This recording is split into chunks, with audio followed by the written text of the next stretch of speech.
There are some houses that feel wrong at the moment you walk into them. Not because of what you see, but because of what you feel. The kind of place where conversations slowly get quieter without anybody meaning for it to. Where people begin looking over their shoulders for no reason they can explain. Where nighttime seems to arrive earlier inside the walls than it does outside. And in 1980, one family in Brookfield, Connecticut, began to believe something inside their home was watching them. Hello, friends, and welcome back. We are finally on Season 2 of Journey into the Unknown. I, of course, am your host, Emerald Raven. In this season, we're shifting away from legendary creatures to the paranormal, and we will be covering famous paranormal cases. And if you couldn't tell from that introduction, we're starting our season with part 1 of The Devil Made Me Do It. With that being said, let's jump back into that case. The Glatzel family had only recently moved into the rental house when things began changing around 11-year-old David. At first, none of it sounded paranormal. That's very important to understand, because the terrifying stories didn't actually begin with true terror. They began with something small enough to dismiss, a nightmare, a child waking up crying, a fear of the dark that seemed a little stronger than usual. The kind of things that parents would usually explain away because the alternative is just a little too uncomfortable to even consider. And at first, that's exactly what happened. David would wake up screaming in the middle of the night, not whining or talking in his sleep, actually screaming. The kind of scream that instantly pulls anyone out of sleep because something in it sounded genuinely wrong. His parents would rush into his room expecting to calm their frightened child. But when they got there, David wasn't looking around the room wildly. He was always staring at the same spot right beside his bed, like someone was standing there waiting for him to notice. At first, he only described it as a man. But after enough time passed, some other details started emerging. A thin face, dark eyes, skin that looked gray instead of pale.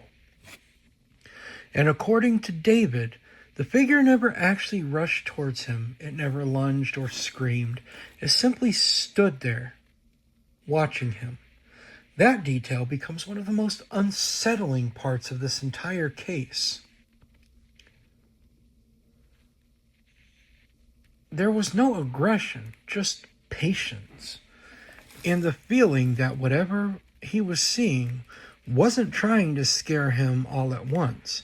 It wanted that fear to build up slowly night after night. Another very important fact is that David's story never changed. Children usually change a detail or two without realizing it. They will exaggerate, they'll reshape things, and then before you know it, one nightmare becomes another. But time after time, David described the same figure in the same place, the same eyes, the same expression, the same silence, and just watching. There came a point where the fear stopped being limited to just nighttime. David began reacting to things during the day. Family members would later describe moments where he would suddenly stop talking and stare down empty hallways. Sometimes he would tilt his head slightly, like he was listening to someone standing just outside of sight. Eventually, the family would realize that he wasn't just listening, he was answering quietly and under his breath, as though the conversation was happening around him, but nobody else could hear it. That is when the atmosphere in the house began to change for everyone, not just David. The home itself began to feel uncomfortable, heavy, not dramatically cold, not filled with constant chaos, just wrong in a way that slowly wore at people the longer they stayed inside the house. Family members would go on to describe avoiding certain rooms at night for no particular reason. The lights would stay on longer, doors were checked repeatedly before going to bed, and people didn't sleep as deeply because every sound inside that house somehow suddenly felt important. The silence itself became stressful because eventually the family realized the quiet was never going to last. Something would inevitably interrupt it. One of the most disturbing moments reported happened in the basement.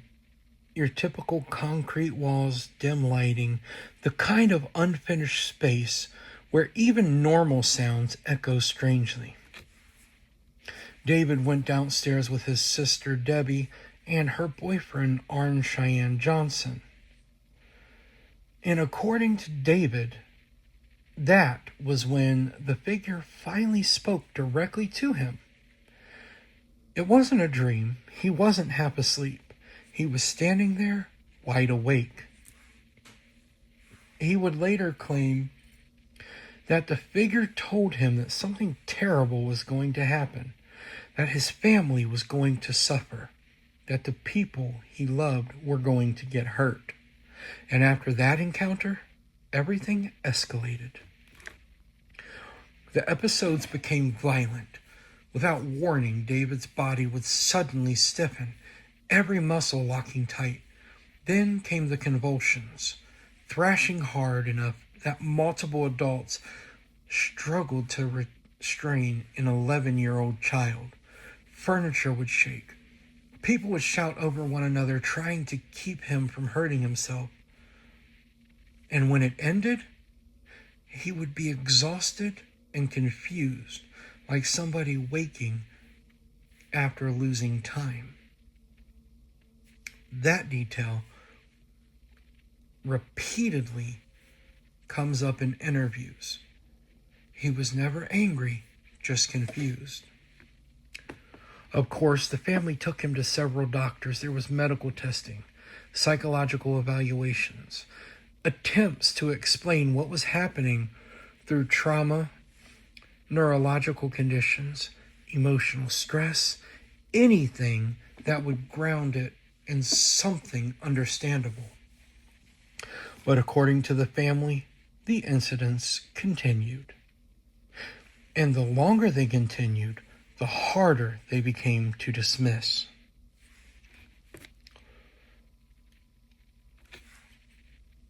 Scratches became one of the details that were deeply unsettling everyone in the house, because nobody ever saw them appear. Someone would simply notice them randomly.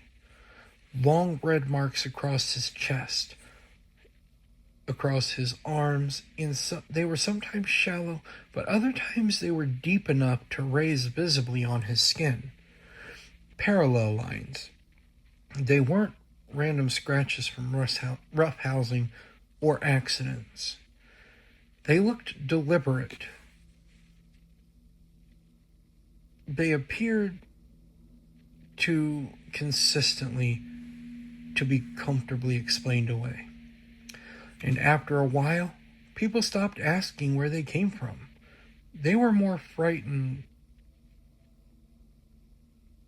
of the question of why was it happening. Prayer seemed to make everything worse. That detail also comes up consistently when people connected to the case describe what they witnessed. David would never calm down. There was no relief. Things got worse. The moment scripture was read aloud, David reportedly reacted almost instantly. His posture would change, his expression would harden, and witnesses later claimed that his voice no longer sounded like his own. It wasn't dramatically deeper and it wasn't theatrical. It was just wrong. Cold in a way that frightened the people standing in the room with him. At times, he allegedly mocked prayers being spoken over him. Some witnesses later claimed he repeated the phrases they didn't believe a child his age could have possibly known. Some even claimed that they heard him speak in Latin. Others dispute parts of those stories later, but nearly everyone involved agrees on one thing. Whatever was happening appeared to react aggressively to religious intervention, and that reactions terrified people. Sleep inside the house after that became nearly impossible. Family members would describe staying awake, simply waiting for the next incident to occur. Lights began to be left on all night long. People would avoid being alone. Even ordinary sounds in that side of the house began to trigger anxiety. A creak in the hallway, a door shifting slightly, footsteps from another room. Because after a while, nobody inside that house trusted the silence anymore. Silence only meant that they were waiting for something to happen. Stories about what was happening inside the Gletzel home eventually reached Ed and Lorraine Warren. By the time they became involved, the family believed they were dealing with something far beyond nightmares or emotional distress. They believed something had attached itself to David. Not symbolically, literally. And the moment Lorraine Warren would later say was the moment she felt something oppressive inside the house was the moment that she entered. It wasn't tied to one room. It wasn't confined to a specific space or a corner of the home. It was present and watching. Religious rites continued repeatedly. Not one of the dramatic Hollywood-style exorcisms, but a series of prayers and blessings and rituals performed over time while David's condition continued to spiral between exhaustion and violent reaction. Witnesses later described moments where he snarled during prayer, other moments where he laughed, not necessarily hysterically, but more calmly. And according to several people who were there, that calmness was somehow more frightening than any screaming. Because for brief moments, they no longer felt like they were looking at a terrified child. They felt like they were looking at something else inside the room with them, and it was looking back through him. And standing there during all of the rituals, watching all of this stuff happen to this child, was Arn Cheyenne Johnson. He watched his girlfriend's younger brother deteriorating in front of him, watched grown adults struggle to restrain him, listening to prayers echo through a room that seemed to grow heavier with every passing night, and eventually Arn stopped standing quietly in the background. That is where we bring part 1 to a close. For the rest of the story, check back with me next Friday, where I will give part 2 as well as my final thoughts on the case. If you enjoyed this episode, please like and subscribe to the channel, share this with your friends, and hit that notification bell to be notified of all future content. Also, head on over to Facebook and follow me at Emerald Ravens Hollow to see where I'm going to be, what I have coming out, and what's new. I'm going to be on several podcasts as well as other YouTube channels doing paranormal investigations, so you're going to want to keep up on all that information. Also, while you're over there, go ahead and follow Rhodes Marketplace on Facebook, because I am there almost every Saturday doing energy healings and oracle card readings, and we offer, going forward, probably once a month, a public ghost hunt. Those dates can be found on Emerald Ravens Hollow and Rhodes Marketplace. If you do have any of your own paranormal experiences or anything with cryptid or mythological creatures that you would like for me to read out on this channel and give my opinion on, please feel free to send that to me at emeraldravenparanormal@gmail.com, and I will, of course, read that out here and give my opinion. If you do wish to remain anonymous, which is perfectly acceptable, please tell me so in the email and I will read it anonymously. I think that's all I have for you guys today, so I'm going to go ahead and sign off now. So I will see you all back here next Friday for part 2 of The Devil Made Me Do It.